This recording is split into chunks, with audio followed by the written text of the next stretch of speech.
Mbak Zia, biar saya antar Mbak. Nanti dan Rangga bisa marah jika melihat Mbak Zia pergi keluar sendiri, bujuk Pak Arsad.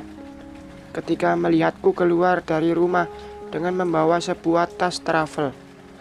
Aku ingin sendiri Pak, tak apa-apa. Jika nanti Mas Rangga bertanya, bilang saja, aku yang ingin pergi sendiri, terangku. Maaf, tapi Mbak Zia mau pergi kemana? Ia kembali bertanya. Aku hanya pulang ke rumahku Pak. Sudah cukup lama aku tak menengok rumahku, jawabku. Taksi yang kupesan sudah tiba, diiringi tatapan khawatir dari Pak Arsad. Aku melangkah masuk ke dalam taksi. Sepanjang perjalanan menuju rumah, aku terus memikirkan nasib pernikahanku. Aku terpaksa pulang karena tak ingin melihat kepergian Mas Rangga bersama Kinanti besok. Ya, besok adalah jadwal kepergian mereka ke Singapura. Bahkan dalam pesan WA-nya padaku, ia terang-terangan memuji keberhasilannya merebut Mas Rangga dariku. Zia, kau sudah tak sabar ingin mendengar kabar baik dariku. Aku tak sabar menunggu hari esok. Jangan khawatir, nanti akan kukirimkan padamu foto-foto kemesraan kami selama liburan di sini. Pesan WA itu ku baca berkali-kali tanpa berkedip. Rasa dikhianati dan tak dianggap kini memenuhi tiap rongga pikiranku. Setega itukah Mas Rangga padaku? Rasanya aku tak ingin mempercayainya.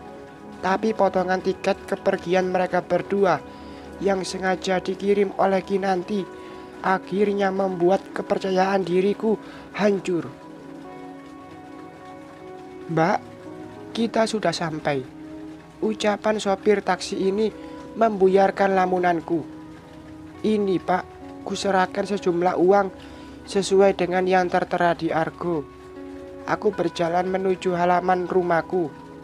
Ku tatap rumah sederhana milik almarhum bapak ini. Membuatku terkenang kembali masa-masa bersama kedua orang tuaku dulu. Ku langkahkan kaki masuk ke dalam. Rumah ini berdebu karena kosong cukup lama. Ku rebahkan sebentar tubuhku, lalu mulai membersihkan rumah ini. Setidaknya dengan menyibukkan diri seperti ini, membuatku sedikit melupakan masalahku. Azan maghrib sudah berkumandang. Aku mengambil wudhu untuk menunaikan kewajibanku sekaligus melangitkan banyak doa kepada sang pemilik kehidupan.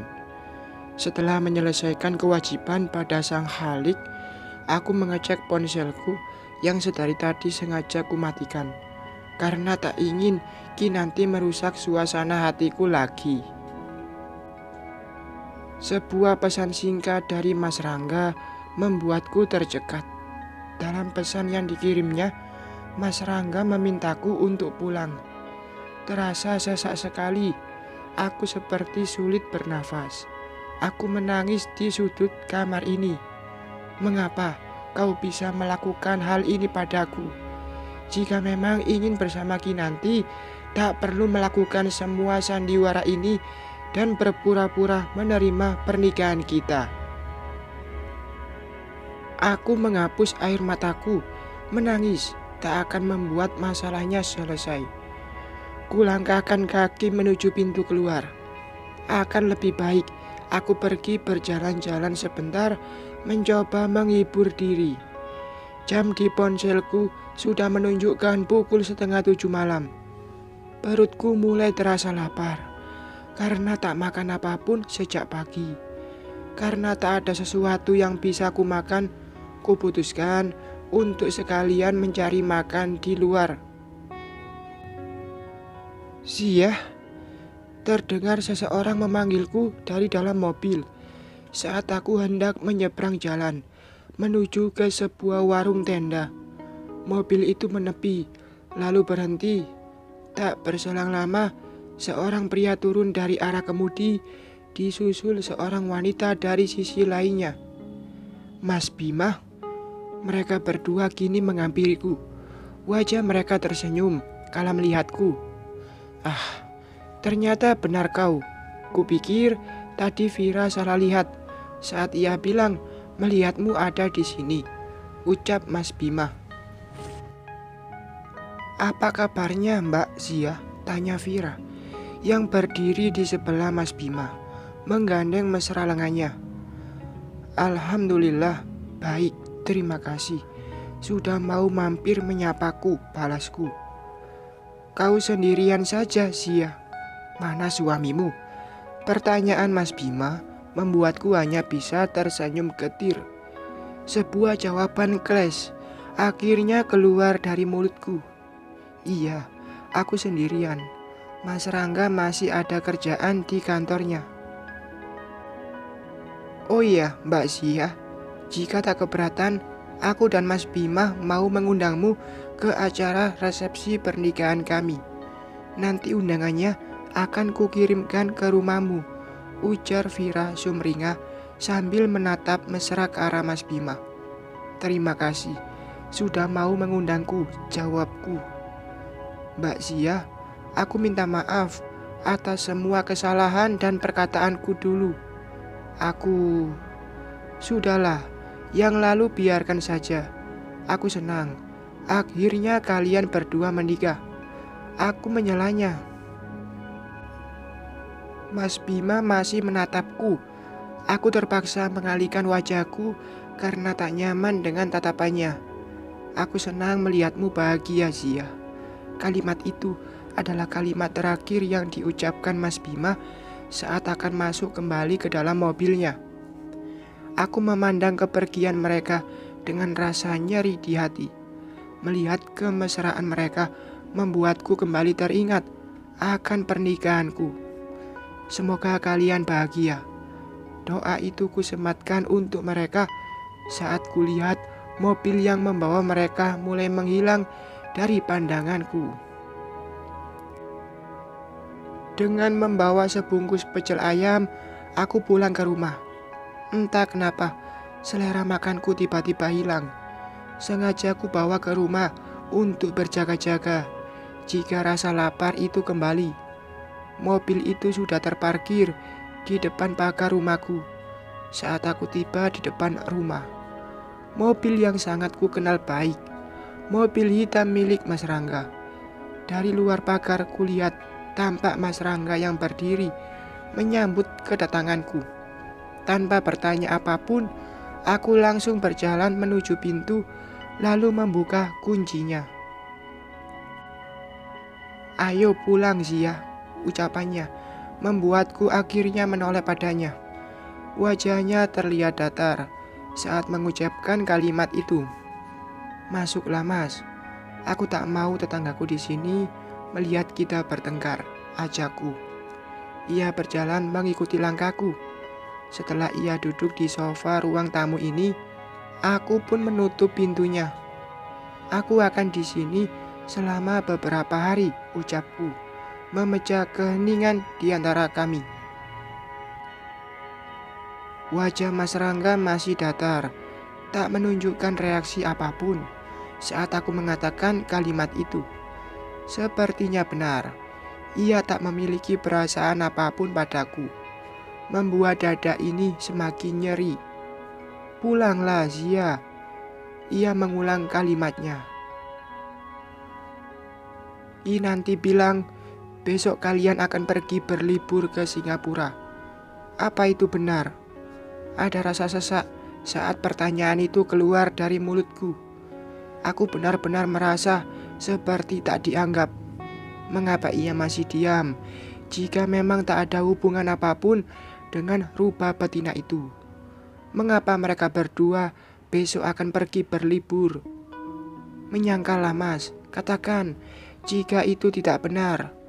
Aku akan mempercayainya meski kali ini kau berbohong. Iya, kau benar. Besok aku dan Kinanti akan ke Singapura. Jawaban dari Mas Rangga membuatku akhirnya menyerah. Apa arti diriku bagimu, Mas? Liriku. Ia tak menjawabnya. Namun tatapan matanya menatapku dalam.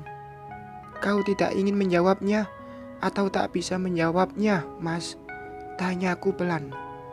Tanpa ku sadari jika air mataku kini jatuh. Tak perlu kau jawab, Mas. Aku lelah menghadapi semua sandiwara ini. Aku akan membuat ini menjadi mudah bagimu. Lebih baik jika kita berpisah.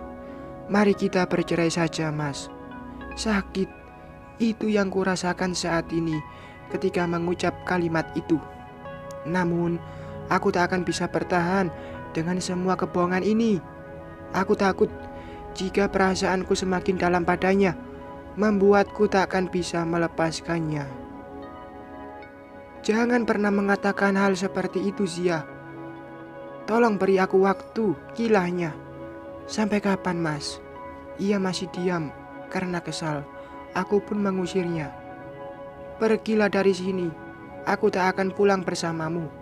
Secepatnya aku akan mengurus perceraian kita. Kau benar-benar ingin bercerai, Zia? Haruskah itu? Pertanyaannya membuatku akhirnya tersenyum. Iya, Mas. Karena aku mulai jatuh cinta padamu. Aku takut tak bisa melepaskanmu ketika perasaanku nanti semakin dalam padamu.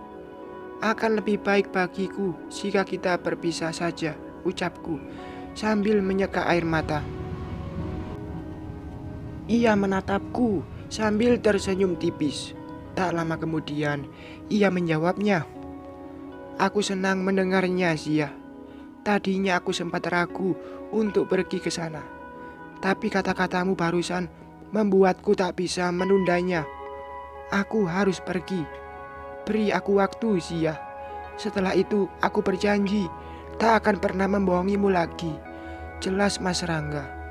Aku menghela nafas panjang, mengatur emosiku. Tatapan mata Mas Rangga masih bisa kurasakan, membuatku kembali membuang muka.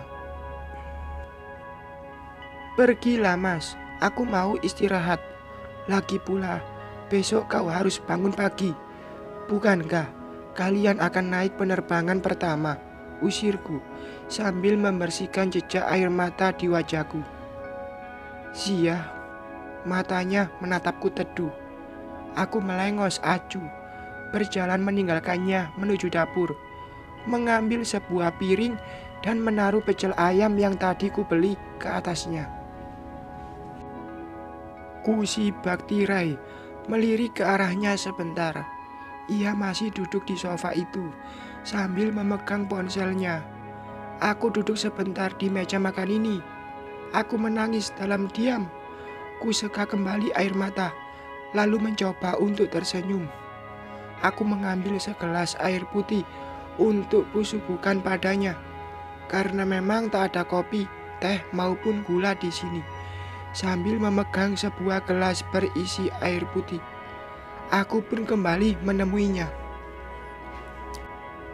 Ini minumlah. Setelah itu pulanglah, Mas. Aku mau tidur, usirku sambil menaruh gelas di atas meja. Ia tak bicara apa-apa, lalu mengambil gelas, meminum habis airnya. Aku akan pulang, tapi aku mohon pulanglah ke rumah. Besok aku akan meminta Pak Arsyad menjemputmu. Tak perlu, karena aku tak akan pulang, tolakku. Kau memang keras kepala. Ia menggeleng pelan, kemudian berdiri, lalu berjalan menuju pintu keluar. Aku tak ingin mengajaknya bicara lagi atau mengatakan apapun. Hatiku perih saat mengingat kepergiannya esok bersama Kinanti. Zia, aku pergi ke Singapura hanya beberapa hari. Tolong jangan melakukan apapun sampai aku pulang, ucapnya saat aku hendak menutup pintunya.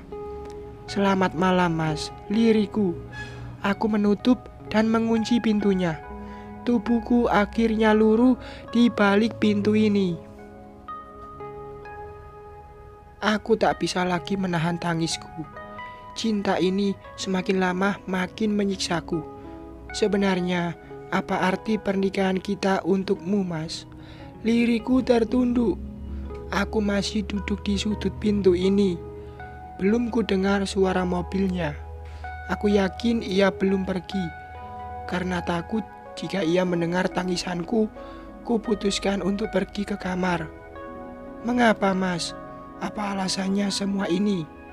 Aku kembali menumpahkan kekesalanku karena lelah menangis, tak kusadari. Hingga akhirnya aku pun tertidur. Bersambung.